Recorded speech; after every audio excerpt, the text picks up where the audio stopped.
Hello everyone, my name is Damini and I welcome you all in my YouTube channel. हम लोग कर रहे हैं जनरल साइंस के वेरी इंपॉर्टेंट क्वेश्चन, जिसमें हम लोगों ने एक सीरीज स्टार्ट की है 500 क्वेश्चंस की। इसी सीरीज़ में हम लोग पहुंच चुके हैं क्वेश्चन नंबर 183 में। तो चलिए स्टार्ट करते हैं आज की वीडियो। लिमोनाइट किस धातु का अयस्क है? तो ये अयस्क है लोहे का। रोल्ड गोल्ड मिश्र धातु निर्माण में मिलाए जाने वाली धातु है तांबा और एल्यूमिनियम। रोल्ड गोल्ड किस चीज़ का मिश्रण है? तो यह है तांबा और एल्यूमिनियम का। हवाई जहाज़ की बॉडी बनाने में मिश्र धातु का प्रयोग किया जाता है ड्यूराल्यूमिन का। चूहे मारने की दवा बनाने के लिए प्रयुक्त करते हैं फॉस्फोरस। कंप्यूटर चिप बनाने में काम लिया जाता है सिलिकॉन। कपड़ों से वसा का दाग हटाने में प्रयुक्त करते हैं अमोनिया। वसा मीन्स फैट, तो फैट मीन्स जो ऑयली चीज़ें हैं, तो उसका दाग हटाने में हम लोग यूज़ करते हैं अमोनिया। विद्युत का कुचालक है हीरा। तो जितने भी नॉन मेटल्स हैं वो विद्युत के कुचालक होते हैं। सिर्फ एक एक्सेप्शन है ग्रेफाइट, जो कि गुड कंडक्टर होता है विद्युत का, जबकि हीरा क्या है? कुचालक है, बैड कंडक्टर। ब्रह्मांड में सर्वप्रथम उत्पन्न होने वाला तत्व है हाइड्रोजन। परमाणु के नाभिक में होते हैं प्रोटॉन और न्यूट्रॉन, और इन दोनों को मिक्स हम लोग बोलते हैं न्यूक्लियॉन। ऑक्सीजन गैस में ऑक्सीजन के परमाणु होते हैं 2। हमें पता है ऑक्सीजन को हमेशा हम लोग O2 कर ही लिखते हैं। सिक्के बनाने की धातु में तांबे के साथ अन्य धातु को मिलाया जाता है टिन को। जब सिक्के बनाए जाते हैं तो सिक्कों में तांबे के साथ टिन को मिक्स किया जाता है। समअणुओं के उदाहरण है O2। परमाणु के नाभिक का आकार होता है 10⁻15 मीटर। आवर्त सारणी में वर्गों की संख्या है 18, और जो पीरियड्स हैं वो है 7, यानी कि आवर्त की संख्या होती है 7। तो ग्रुप्स हैं 18 और पीरियड्स हैं 7 इन पीरियोडिक टेबल। आवर्त सारणी के वर्ग 13 से 18 वर्गों को कहते हैं पी ब्लॉक। रेडियो एक्टिविता यानी रेडियो एक्टिविटी की खोज का श्रेय जाता है बेक्वेरिल को।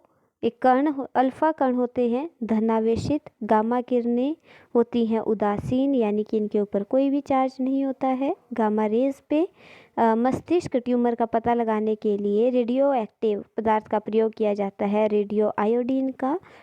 जो ब्रेन ट्यूमर होता है उसका पता लगाने के लिए हम लोग रेडियो आयोडीन का यूज़ करते हैं। परमाणु भट्टी में ईंधन के रूप में प्रयुक्त करते हैं यूरेनियम 235 को।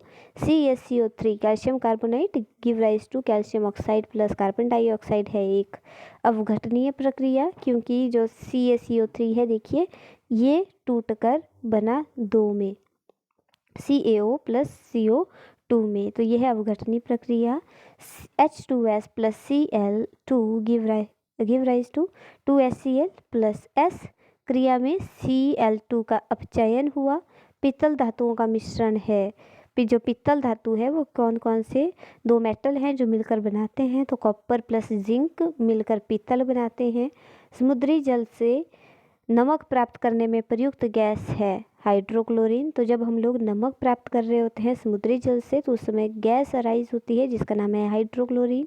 धोबी कपड़ों पर पहचान चिन्ह लगता है सिल्वर नाइट्रेट से। परमाणु भट्टी में मॉडरेटर का प्रयोग किया जाता है न्यूट्रॉन की गति कम करने के लिए। सामान्य ताप पर द्रव अवस्था में पाई जाने वाली धातु है पारा। वैसे जनरली नॉर्मल टेम्परेचर पे जितने भी मेटल्स हैं वो होते हैं ठोस अवस्था में, यानी कि सॉलिड स्टेट में। लेकिन ये एक्सेप्शन है कि एक धातु हम लोगों को, एक मेटल हमें लिक्विड स्टेट में मिलता है और उसका नाम है पारा, यानी कि मरकरी। राजस्थान में कोयले की कौन सी किस्म ज़्यादा पाई जाती है? तो लिग्नाइट और भूरा कोयला सबसे ज़्यादा पाया जाता है राजस्थान में। अस्थियों में पाया जाने वाला फास्फोरस का यौगिक है कैल्शियम फॉस्फेट। हमारी हड्डियों में कैल्शियम और फॉस्फेट पाया जाता है। धातु जो शीघ्रता से वाष्पित की जाती है पारा। बरसाती बनाने में जिस रासायनिक का प्रयोग किया जाता है पॉलीविनाइल क्लोराइड। कृत्रिम रेशा है नायलॉन, यानी कि बरसाती में वो रेनकोट होता है, रेनकोट को बनाने में हम लोग पॉलीविनाइल क्लोराइड का प्रयोग करते हैं। कृत्रिम रेशा है नायलॉन। जापान के नगर हिरोशिमा पर 6 अगस्त 1945 को गिराए गए परमाणु बम में कौन सा रेडियो एक्टिव तत्व यूज़ हुआ था? तो वो था यूरेनियम। हमें पता है कि 6 अगस्त 1945 को हिरोशिमा पर परमाणु बम गिराया गया था जापान में। तो इसमें जो रेडियो एक्टिव तत्व यूज़ हुआ था, रेडियो एक्टिव एलिमेंट यूज़ हुआ था, यूरेनियम हुआ था। यहाँ से जनरल नॉलेज का क्वेश्चन भी हो गया। तो याद रखना कि हिरोशिमा पर कब परमाणु बम से हमला किया गया, 6 अगस्त 1945 को। रंगीन गैस है क्लोरीन, सर्वाधिक भेदन क्षमता वाली किरणें हैं गामा रेज। जर्मन सिल्वर कौन सी धातुओं का मिश्रण है, तो यह तांबा निकल और जिंक का। देखिए जबकि नाम है सिल्वर तो इसमें सिल्वर होता है नहीं, तो German silver is a mixture of तांबा जिंक एंड निकल। पित्तल किन किन धातुओं का मिश्र धातु है, तांबा और जस्ता। कांसा किन धातुओं का मिश्रण है, तो तांबा और टिन। तो ये चीज़ें आपने याद रखनी है कि कौन सी धातु किस चीज़ का मिश्रण है। टांका लगाने में प्रयुक्त मिश्र धातु किन दो धातुओं से बनी होती है, टिन व सीसा। स्टेनलेस स्टील बनाने में प्रयुक्त धातुएं हैं क्रोमियम, लोहा और निकल। कांच के निर्माण में प्रयुक्त सर्वाधिक महत्वपूर्ण पदार्थ है सिलिका। तो स्टेनलेस स्टील यानी कि जो स्टील की थाली में हम लोग खाना खाते हैं ना, तो वो उसमें क्या क्या चीज़ें मिक्स करी होती है, क्रोमियम, लोहा और निकल। इसमें जल्दी से जिंक नहीं लगता, सॉरी जंग नहीं लगता। मधुमक्खी के जहर में कौन सा अम्ल होता है, फॉर्मिक एसिड।